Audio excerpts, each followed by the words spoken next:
പേരൻസും worried ആവുന്ന കാര്യമാണ് കുട്ടികളുടെ ആരോഗ്യത്തെ പറ്റിയിട്ട്. കുട്ടികൾക്ക് കൊടുക്കാൻ പാടില്ലാത്ത ഭക്ഷണങ്ങളെ പറ്റിയിട്ട് ഒരു വീഡിയോ ചെയ്യാമെന്ന് ഞാൻ വിചാരിച്ചു. കുട്ടികൾക്ക് കൊടുക്കാൻ പാടില്ലാത്ത 5 ഭക്ഷണങ്ങൾ എന്തൊക്കെയാണെന്ന് നമുക്ക് ഈ വീഡിയോയിൽ അറിയാം. ഈ ഭക്ഷണങ്ങൾ അവോയ്ഡ് ചെയ്യുന്നത് അവരുടെ ബ്രെയിൻ ഡെവലപ്മെന്റിനെ നല്ല രീതിയിൽ സഹായിക്കാൻ വേണ്ടിയിട്ട് കാരണമാകും. ചെറിയ കുട്ടികളുള്ള നിങ്ങളുടെ ഫ്രണ്ട്സിനോ ഫാമിലിക്കോ ഈ വീഡിയോ തീർച്ചയായിട്ടും ഷെയർ ചെയ്യാൻ വേണ്ടിയിട്ട് മറക്കരുത്.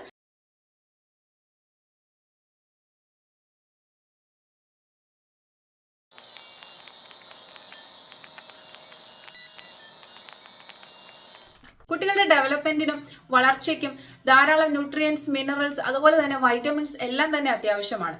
ഇതിൽ vitamin K, A, B, C തുടങ്ങി എല്ലാ വൈറ്റമിൻസും കുട്ടികൾക്ക് വളരെ അത്യാവശ്യമാണ്. ഇത് കൂടാതെ ഫോളിക് ആസിഡ്, അതുപോലെ സിങ്ക് തുടങ്ങി കാൽസ്യം തുടങ്ങി എല്ലാ വൈറ്റമിൻസും മിനറൽസും കുട്ടികൾക്ക് ആവശ്യമാണ്. എന്നാൽ കുട്ടികൾക്ക് ആവശ്യമില്ലാത്ത, എന്നാൽ നമ്മൾ ധാരാളം കൊടുക്കുന്ന ഈ ഭക്ഷണങ്ങൾ തീർച്ചയായിട്ടും കുട്ടികളുടെ ലൈഫ് സ്റ്റൈലിൽ നിന്ന് ഒഴിവാക്കുക. കംപ്ലീറ്റ്ലി ഒഴിവാക്കാൻ സാധിച്ചില്ലെങ്കിലും വല്ലപ്പോഴും മാത്രം കൊടുക്കുക. സ്ഥിരമായിട്ടുള്ള ഡയറ്റിൽ ഈ ഭക്ഷണങ്ങൾ ഒഴിവാക്കുന്നതാണ് കുട്ടികളുടെ ബ്രെയിൻ ഡെവലപ്മെന്റിന് ഏറ്റവും നല്ലത്. Number 1, sugar. എന്റെ ഒരുപാട് വീഡിയോയിൽ ഞാൻ ഷുഗറിനെ പറ്റി പറഞ്ഞിട്ടുണ്ട്. ഷുഗർ ഒരു സൈലന്റ് കില്ലർ ആണ്. അമിതമായ ഷുഗർ ഉപയോഗം കുട്ടികളിൽ ഓർമ്മക്കുറവ്, അതുപോലെ ഉന്മേഷക്കുറവ്, ഭാവിയിൽ മറവി രോഗങ്ങളുടെ സാധ്യത എന്നിവ കൂട്ടുന്നു എന്നുള്ളത് പഠനങ്ങൾ തെളിയിച്ചതാണ്. പല പേരൻസും കഴിക്കുന്ന ഭക്ഷണത്തോടൊപ്പം ഇപ്പൊ അപ്പമാണെങ്കിലും ഇടിയപ്പമാണെങ്കിലും എല്ലാത്തിന്റെ കൂടെയും ഷുഗർ ആഡ് ചെയ്ത് കൊടുക്കുന്ന ഒരു ഹാബിറ്റ് കാണാറുണ്ട്.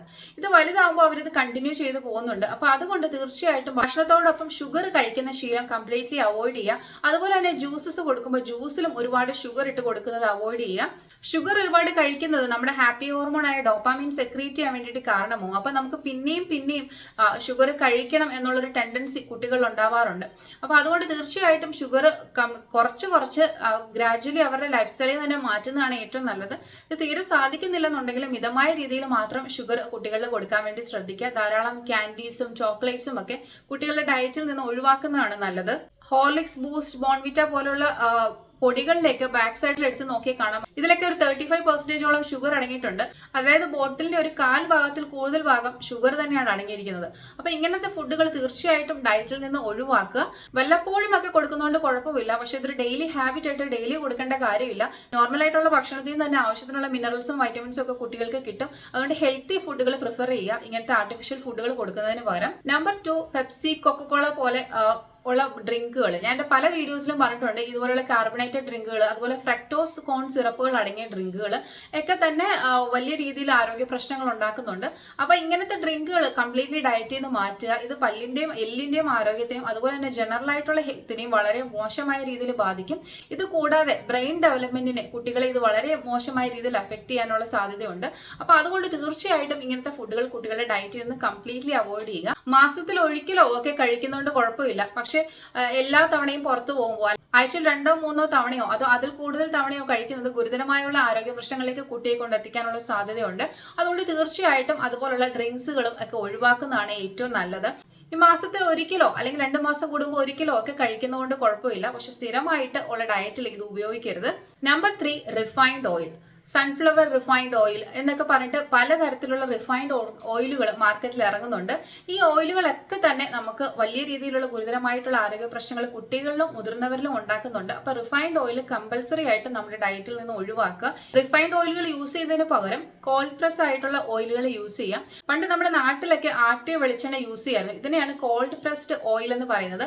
ഈ കോൾഡ് പ്രസ് ഓയിൽ അവൈലബിൾ അല്ലെങ്കിൽ ട്രസ്റ്റഡ് ആയിട്ടുള്ള ബ്രാൻഡ്സിന്റെ ഓയിലുകൾ മാത്രം യൂസ് ചെയ്യുക. ഗവൺമെന്റ് ഇടയ്ക്കിടയ്ക്ക് ഇതുപോലെ അൺട്രസ്റ്റഡ് ആയിട്ടുള്ള അതുപോലെ മായം ചേർത്തിട്ടുള്ള ബ്രാൻഡുകളുടെ നെയിം പുറത്തു വിടാറുണ്ട്. അതൊക്കെ ശ്രദ്ധിച്ചിട്ട് അങ്ങനത്തെ ഓയിലുകൾ കംപ്ലീറ്റ്ലി അവോയ്ഡ് ചെയ്യാൻ വേണ്ടിയിട്ട് ശ്രദ്ധിക്കുക. Number 4, processed food. Processed food എന്ന് പറയുമ്പോൾ സോസേജ്, അതുപോലെ മാഗി അങ്ങനെ ഉള്ള ഫുഡുകളൊക്കെ കംപ്ലീറ്റ്ലി ഡയറ്റിൽ നിന്ന് അവോയ്ഡ് ചെയ്യുന്നതാണ് നല്ലത്. ഇനി വല്ല കാലത്തും ഒക്കെ വല്ലപ്പോഴും ഒക്കെ കഴിക്കുന്നതുകൊണ്ട് കുഴപ്പമില്ല, പക്ഷെ ഒരു ലൈഫ് സ്റ്റൈൽ റൊട്ടീനിന്റെ ഭാഗം ഒരിക്കലും ആക്കരുത്. ഇത് കുട്ടികളിലും മുതിർന്നവരിലും ഒരേപോലെ രീതിയിലുള്ള ആരോഗ്യ പ്രശ്നങ്ങൾ ഉണ്ടാക്കും. അതുപോലെ തന്നെ കുട്ടികളുടെ ബ്രെയിൻ ഡെവലപ്മെന്റിന്റെ അതായത് ബുദ്ധി വികാസത്തിനെ ഇത് വളരെ നല്ല രീതിയിൽ ബാധിക്കാനുള്ള സാധ്യതയുണ്ട്. ഇതുപോലുള്ള പ്രോസസ്ഡ് ഫുഡുകളിലൊക്കെ ധാരാളം രീതിയിൽ സോൾട്ട് അഥവാ ഉപ്പ് അടങ്ങിയിട്ടുണ്ട്. ഇതിന്റെ കൂടെ ചേർത്ത് പറയേണ്ട ഒരു കാര്യമാണ് പിക്കിൾസിന്റെ കാര്യം. അച്ചാറുകളിൽ ധാരാളം ഉപ്പ് അടങ്ങിയിട്ടുണ്ട്. അച്ചാറുകൾ തീർച്ചയായിട്ടും കുട്ടികൾക്ക് കൊടുക്കരുത്. അവർക്ക് ഒട്ടും പറ്റുന്ന ഒരു ഭക്ഷണമല്ല അത്. കുട്ടികളുടെ ഡൈജഷനെയും അതുപോലെ തന്നെ വായിലും വയറ്റിലും ഒക്കെ അൾസർ ഉണ്ടാക്കാൻ വേണ്ടി കാരണമാകും. അപ്പോൾ അവർക്ക് ഒരു പ്രായം കഴിഞ്ഞ് കഴിഞ്ഞാൽ ഒട്ടും തന്നെ നോർമൽ സ്പൈസി ഫുഡുകൾ പോലും കഴിക്കാൻ പറ്റാത്ത ഒരു അവസ്ഥയാവും. അപ്പൊ അതുകൊണ്ട് തീർച്ചയായിട്ടും അച്ചാറുകൾ കുട്ടികളുടെ ഡയറ്റിൽ കമ്പൽസറി ആയിട്ടും ഒഴിവാക്കുക. ഈ മാഗി, പാസ്ത, അതുപോലെ സോസേജ് ഇതൊക്കെ തന്നെ വലിയ രീതിയിലുള്ള ആരോഗ്യ പ്രശ്നങ്ങൾ ഉണ്ടാക്കാറുണ്ട്. നമ്പർ 5, മൈദ. എല്ലാവർക്കും അറിയാം മൈദ വളരെയധികം ഹാനികരമായ ഒരു പ്രൊഡക്റ്റ് ആണെന്നുള്ളത്. പല പ്രൊഡക്റ്റുകളുടെയും പാക്കറ്റിന്റെ ബാക്കിൽ നോക്കിക്കഴിഞ്ഞാൽ ഇതുപോലെ റിഫൈൻഡ് ആട്ട അല്ലെങ്കിൽ റിഫൈൻഡ് വീറ്റ് ഫ്ലോർ എന്ന് എഴുതിക്കുന്നുണ്ടാവും. പക്ഷെ ഇതെല്ലാം തന്നെ മൈദയാണ്. അപ്പൊ അതുകൊണ്ട് ഇങ്ങനെ കണ്ടിട്ടുണ്ടെങ്കിൽ തീർച്ചയായിട്ടും അത് കുട്ടികൾക്ക് വാങ്ങിച്ചു കൊടുക്കരുത്. അതും വളരെ രീതിയിലുള്ള ആരോഗ്യ പ്രശ്നങ്ങൾ ഉണ്ടാക്കും. ഈ ബേക്കറിയിൽ ഉണ്ടാക്കുന്ന ഒട്ടുമിക്ക എല്ലാ പലഹാരങ്ങളും തന്നെ മൈദയിൽ ഉണ്ടാക്കുന്നതാണ്. അപ്പൊ മൈദ വെച്ചുണ്ടാക്കുന്ന പലഹാരങ്ങളൊക്കെ തീർച്ചയായിട്ടും നിങ്ങളുടെ ഡയറ്റിൽ നിന്ന് കട്ട് ചെയ്യേണ്ടതാണ്. ഇത് കുട്ടികളുടെ മാത്രമല്ല മുതിർന്നവരുടെ ആരോഗ്യനില മെച്ചപ്പെടുത്താൻ വേണ്ടി സഹായിക്കും. കേക്കിലാണെങ്കിലും ബിസ്ക്കറ്റ്സിലാണെങ്കിലും ഒക്കെ മെയിൻ ഇൻഗ്രീഡിയന്റ് മൈദ തന്നെയാണ്. അപ്പൊ തീർച്ചയായിട്ടും കുട്ടികൾക്ക് കൊടുക്കുമ്പോൾ അത് തീർച്ചയായിട്ടും ശ്രദ്ധിക്കുക. അവരുടെ ബുദ്ധിവികാസത്തിനെ ഇത് അഫക്ട് ചെയ്യാൻ വേണ്ടിയിട്ടുള്ള സാധ്യതയുണ്ട്. ഇതിന് പകരം ഫ്രൂട്ട്സും വെജിറ്റബിൾസും ഒക്കെ അവരുടെ ഡയറ്റിൽ ധാരാളമായിട്ട് ഉൾപ്പെടുത്തുക. കുട്ടികൾക്ക് കൊടുക്കേണ്ട ഭക്ഷണങ്ങളെ പറ്റിയിട്ട് ഡീറ്റെയിൽ ആയിട്ട് വീഡിയോ ഞാൻ വേറെ ചെയ്യുന്നതായിരിക്കും. ഇന്നത്തെ വീഡിയോ എല്ലാവർക്കും ഉപകാരപ്പെടുന്ന വിചാരിക്കുന്ന. വീഡിയോ ഉപകാരപ്പെടുന്ന തീർച്ചയായിട്ടും കമന്റ് സെക്ഷനിൽ കമന്റ് ചെയ്യുക. അതുപോലെ തന്നെ കുട്ടികളുള്ള നിങ്ങളുടെ ഫ്രണ്ട്സിനോ ഫാമിലിക്കോ ഈ വീഡിയോ തീർച്ചയായിട്ടും ഷെയർ ചെയ്യാനും മറക്കരുത്. ഇതുപോലെ ഇൻട്രസ്റ്റിംഗ് ആയിട്ടുള്ള വീഡിയോസ് കാണുന്നുണ്ടെങ്കിൽ എന്റെ യൂട്യൂബ് ചാനൽ സബ്സ്ക്രൈബ് ചെയ്യുക. അതുപോലെ എന്റെ ഇൻസ്റ്റാഗ്രാമും ഫേസ്ബുക്കും ഫോളോ ചെയ്യുക. Thank you for watching my video. Thank you.